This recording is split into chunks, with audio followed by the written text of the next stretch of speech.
New ஜெர்சியில் Thanjai mess இந்த ஏரியாவுக்கு வந்திருக்கோம்.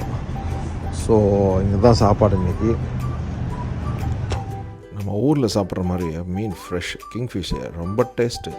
சுறா புட்டு, அப்புறம் முர்த்தபா, மீன் ஆனம், வேறு லெவல். எல்லாமே செம்ம. அடித்த ரொட்டின்னா அந்த மாதிரியான ஒரு அடித்த ரொட்டி, அதுக்கு லேம்ப் வேறு வச்சுருந்தாங்க. வேறு லெவல் டேஸ்ட்டு, அல்டிமேட்டாக இருந்துச்சு. ஈவினிங்கில் ஸ்நாக்ஸு அதுக்கு மேலே அல்டிமேட்டாக இருந்துச்சு.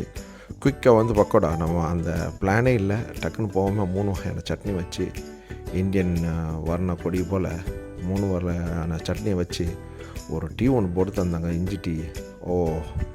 நியூ ஜெர்சியே மறந்து போன மாதிரி இருந்துச்சு. அப்படியே மெய் மறந்து போன மாதிரி இருந்துச்சு ஒரு ஃபீலிங்கு. அந்தளவுக்கு ஒரு டேஸ்ட்டு. நம்ம ஊரில் கிடைக்கிற டீ கிளாஸ் மாதிரியே வச்சு வேறு லெவலில் இருந்துச்சு. கண்டிப்பாக நீங்கள் ட்ரை பண்ணுங்கள். புதுசாக எக்ஸ்டென்ஷன் பண்ணியிருக்காங்க. இப்போ பெரிய லெவலில் பார்ட்டிலாம்